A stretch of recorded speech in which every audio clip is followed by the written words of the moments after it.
Assalamu alaikum qadırlı görөрmanдар, tutkан орозоңуздар кабыл болсун. Кайрадан кыскача баяныбызды баштайбыз.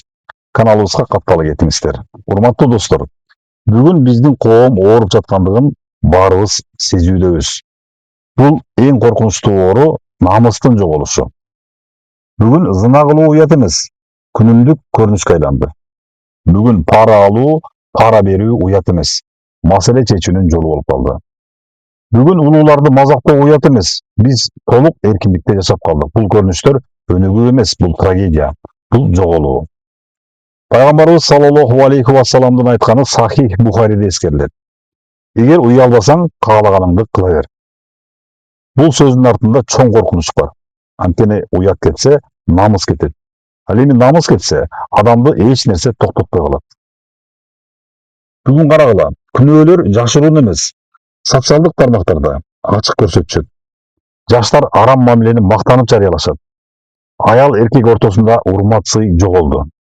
Мурда адам күнөө кылса, жүрөгү коркуп, эшигин бекиткенче шашчу уялып калчу. Азыр күнөө кылып алып, аны видеого тартып, социалдык тармактарга жүктөйт. Бул жүрөктүн катып калгандыгынын белгиси. Аллах Таала Кур'андын Нур сүрөсүнүн 19-аятында эскертет.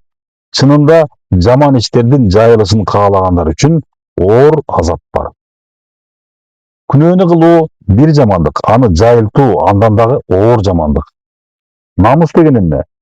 Бул Аллах көрүп тургандыгын сезүү. Бул жалгыз калганда да өзүн токтото алуу. Бул мен адаммын деп жоопкерчиликти сезе билүү. Бүгүн көптөр Аллахтан эмес, элден уялат. Эл көрбөсө болду деп ойлойт. Бирок Аллах Таала Кур'андын Мүлк сүрөсүнүн 13-аятында Аллах көкүрөктөгү сырды билет деп айтканы бар. Телефонуңуздун экранын эч ким көрбөйт деп ойлойсуң, бирок Аллах көрөт. Жалгыз бөлмөдө эмне кылсаңыз дагы Аллах билет. Намыс кеткен жерде эмне болот?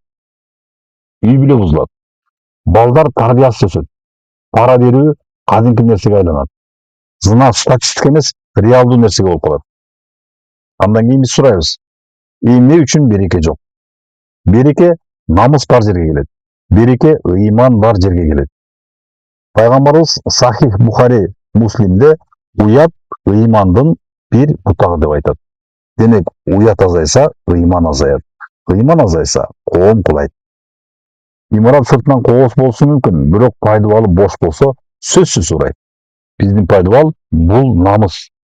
Бүгүн өзүбүзгө чынчыл суроо берели. Телефондо көргөн нерселерибизге Аллах ыраазыбы? Жазган комментарийлерибизге периштелер күбө болсун дей алабызбы? Балдарыбыз бизди үлгү кылса, уялбайбызбы? Эгер уялып жатсак, демек жүрөк тирүү. Эгер эч нерсе сезбей калсак, коркунуч ошол жерде. Намыстуу болуу артта калуу эмес. Бул акыретти ойлогон адамдын белгиси. Эркиндик каалаганыңды кылуу эмес. Эркиндик нафсиңди токтото алуу. Аллах бизге тирүү жүрөк, таза абийир, жоголбогон намыс насип кылсын. Орозодо күнөөлөрүбүздөн тазаланалы туугандар.